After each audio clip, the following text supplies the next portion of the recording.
Hey everybody, it's Peter from Brantford Kia. So you bought a Kia and it's got all kinds of safety features, but are they on? Do you know where to find them in the menus or how to turn them on or off? In this video, we're going to show you where to find them, how to turn them on or off, and how to adjust the sensitivity of those various safety features. This is your Kia class. So I'm inside the 2021 Kia Seltos EX model. It's a mid-level car, and your car may or may not have the same safety features as this. It may have more, it may have less. So when we talk safety features, the most common one to be turned off is actually right over here. It is your headlights.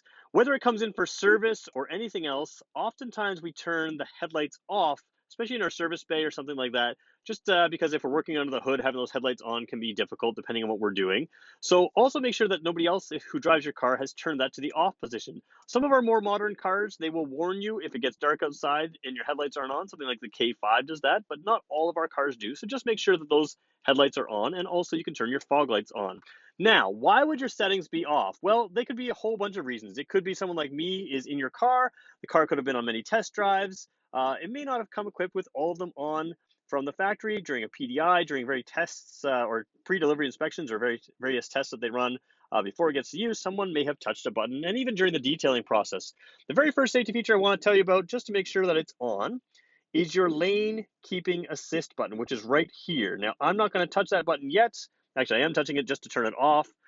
My terrible camera work is going to show you where it is. So you see that screen in the center of the display? It's going to be above that. When I touch the button, that turns on. You should see that at least in gray or white like it is to know that it's on. Now, the next thing we're going to do is more terrible camera work. I'm going to show you this button right here.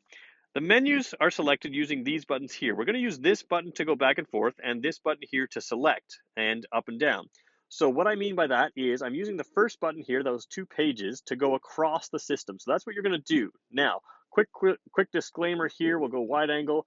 Sometimes the more modern cars with the more modern software, not particularly this one, but some of our more modern cars do have some of the menus I'm about to show you in this screen. In this car, they're over here. So again, let's make sure they're all on. And we're going to go to the menu button here, go across to the driver assistance. So you can see driver assistance there is highlighted. We're going to select that, and you can look at all kinds of things. Warning timing. So this is a normal or late. You always want to have it on normal. Sometimes there's three options there depending on the timing and those kind of things. So you want it on normal. That's the default. Go back here. This is a big one here. Driver attention warning. We can select that. You want to make sure leading vehicle departure, those checkboxes are on. Low activity warning, want to make sure those are on, those checkboxes there. Going back here, forward safety. So this is your forward collision safety.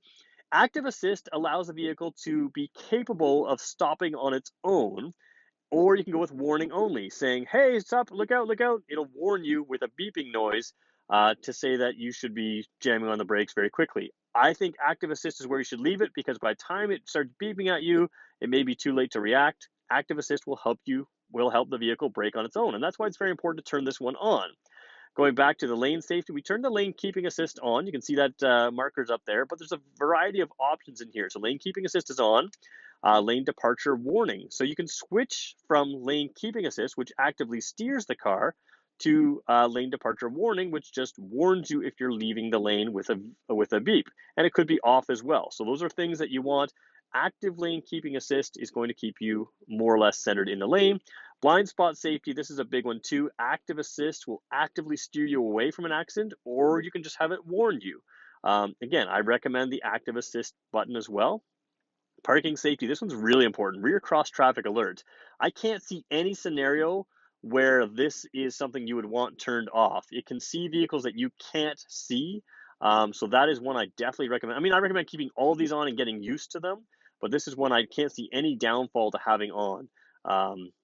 Keep moving through, and that's about it for this car. So all of these menus in that driver assistance, make sure they're on, make sure the warning timings are set to a reasonable time, normal, even early if you need them to be warning you early.